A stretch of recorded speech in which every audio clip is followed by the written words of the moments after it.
Hey guys, it's Joe the Android guy. Have you ever wondered why it's so difficult to transfer a file or really any information from one phone to another using NFC? Well, I've got the answer to that question along with some history of another transport mechanism you may or may not remember. Let's go take a look.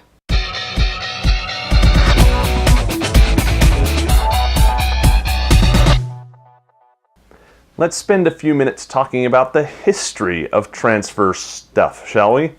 Back in the days before Bluetooth, and Bluetooth really is a halfway decent transport mechanism, but way back when, we had something called IRDA. That was infrared something something. Basically, it was like a remote control. See that little guy right there? You had a little sensor and a little transmitter that shot infrared light. And, well, you could control your TV with it, which was fun. Not really. But, you know, hey, we could. And that was cool and made us geeks. But you could also transfer stuff from one device to another device by beaming it. Beaming. That's what they called it. Just line up your device with that other device, hit the beam, and, you know, after 5 minutes, your JPEG that was really low quality already was transferred over to the other device. Woohoo!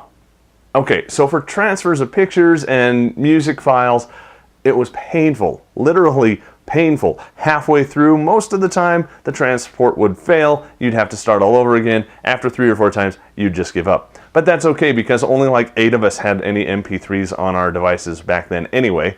So, no biggie. And, you know, there were no cameras on the devices back then anyway, so, no biggie.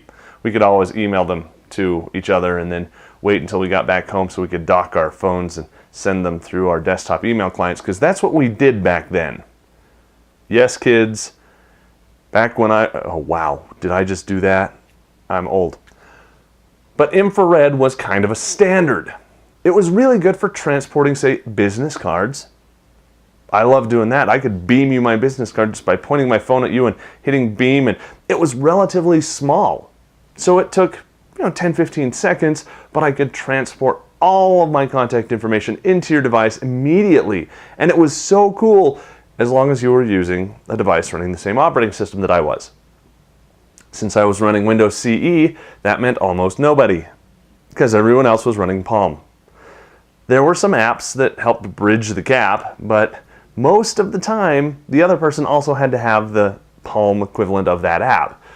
Luckily, there was one, and I don't even remember the name. If you do, put that down in the comments, that, well, it let you translate everything. With apologies to Gene Roddenberry, it was the universal translator.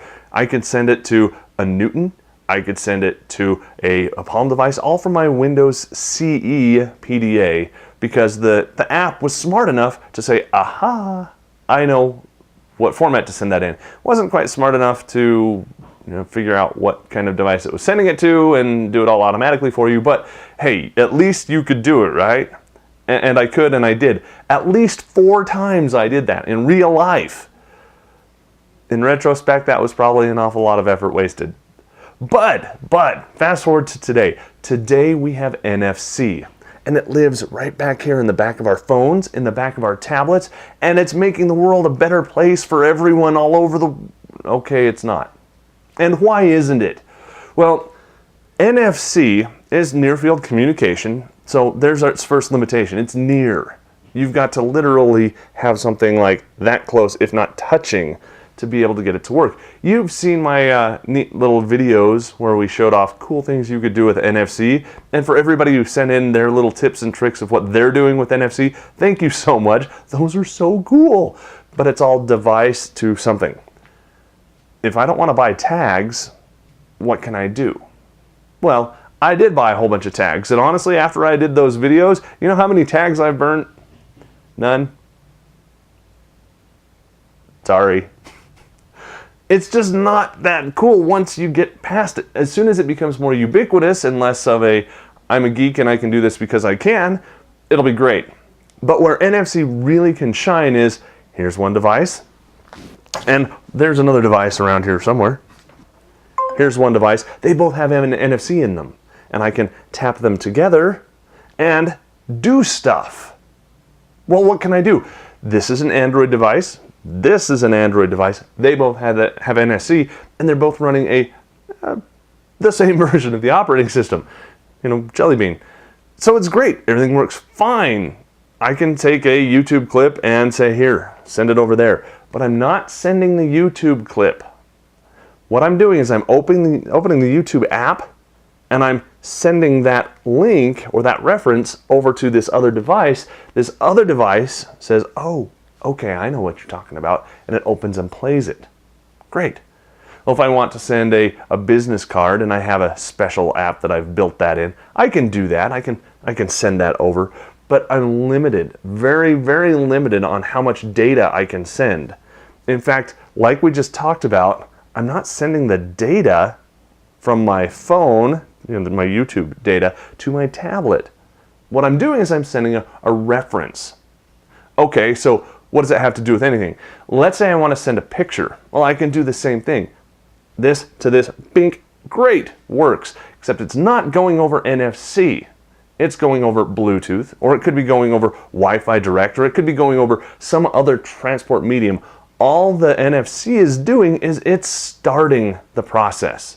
It's saying, hey, this guy wants to transfer something to you, and it's this type of thing, and here's how I want to do it. And this says, oh, okay, I know how to do that. Go ahead. Ta-da! It works, and it's magic, and it's wonderful, as long as you're the same OS. What if you've got something that's not the same OS? Even let's go back from Jelly Bean to Ice Cream Sandwich. Does it work? Not all of it, because there's new stuff that was introduced in Jelly Bean that makes NFC transfers better, faster, quicker, more helpful. So if you're going back to Ice Cream Sandwich, you're not going to be able to do that, or not going to be able to do it as easily as you would with Jelly Bean. But that's still Android to Android. What about Android to Newton? Little geek humor there, because Newton doesn't exist anymore. Moment of silence for Newton. But anyway, Nokia still exists, for a while anyway. So what if I want to send something from my Android running Jelly Bean to my Nokia running Windows Phone? Can I do that? Nope. Not gonna work. Why? Because they don't understand each other. It's NFC, they should, and this is saying, hey, I've got this stuff I want to send to you, and this says, I hear your words, but I have no idea what you're saying, dude. No idea at all.